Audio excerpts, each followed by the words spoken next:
Musibye mutano batayi mwenna abali ku nsi eno nabulamu abali eyeeyo n'abali kuno kwaffe mu ggwanga lya Uganda nti bibi ne birabikidde ku mitimbagano obusolosofa obukolomooni twala tugende byonna nga bwe babadde waliwo byewalabye ne byotaalabye bigenda kutuusibwako wano mutukuvu nti wiiki yabadde ya busandali bw'otalabanga nako nti ekimenke nga kifuluma mu kooti nti bakireese bakira abantu balamu nga bajjudde ebweru nga bawanika emikono mu bbanga olw'essanyu nga Yesu ayingira ekibuga Yerusaalemi oyo omwana wa Katonda ayagerwako mu Bibiriya enkadde nti bagenze sayidi ez'emakinde gyasula nga basanyufu bitya kalifaagana gawuuno wano nti ku Sadaati Mukiibi ng'aliraanye ekimenke mbw afune ku masannyalaze agaafuuka otusannyalaze uyo wano abaho n'asendebwa ng'ekikere okutambula okugenda bakira kiikira ekimenke kinaaba olweza n'ebbombo mbu kireme okuddamu okufuna ebisiraani n'ebizibu ebyafuna okukitwala mu kolokooni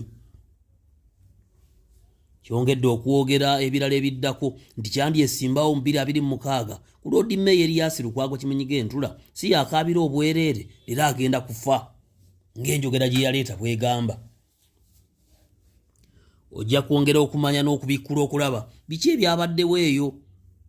nti ekimenke nga kiri eruzira nti babadde baabula bwabuzi bizimbe ne Dr. Kano Kizza Besigye gw'ojjukira obulungi kyoya kyoyagala Kizza kizzaamu amaanyi negendedde nti naye ng'ali eyo ku misango gy'okwagala okuyeekera mukama we Yoweri Museveni we yali omusawo w'emyaka egy'ekinaana mu ntale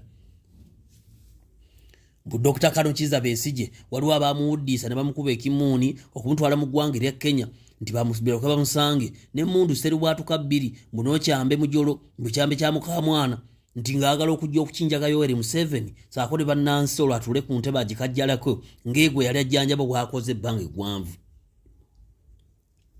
Winnie Byanyima omukyalo owa Besigye wuuno wano atalaaga nga baako byannyonnyola naye ojja kumulaba ojja kubikkula ebitimbagano eby'enjawulo obitegeere olabe Byanyima bye yayogedde ku Dr. Kano Kizza Besigye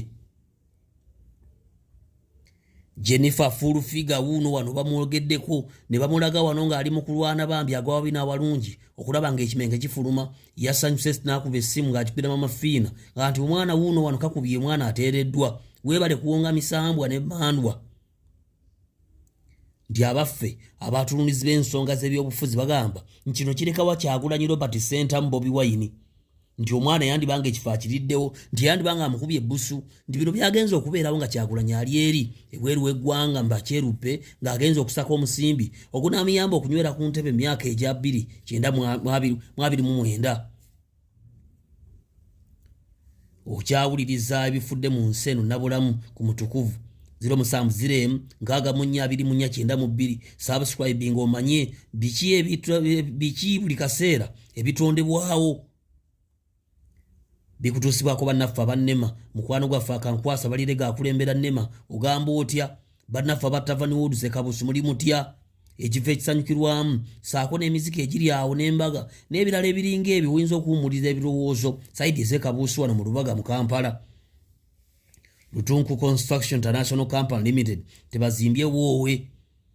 nti ennyumba yo bagimaliriza mu bbanga ttono ate nga tebakubyeko yadde akajiiko ak'omusenyu wadde seminti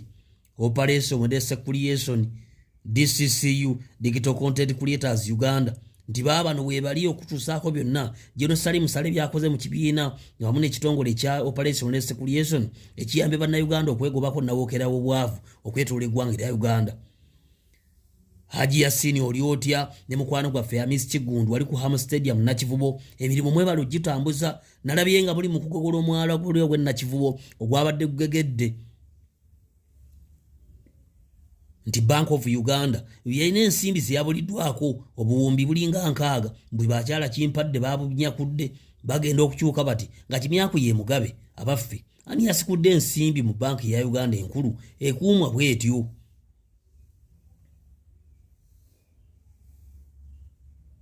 bibino ojja kwongera okumanya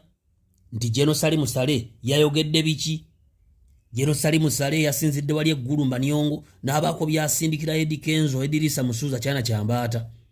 nti akooya abayimbi abawunyerera mu ggulu nga bamusaba ensimbi ez'ebivulu byabwe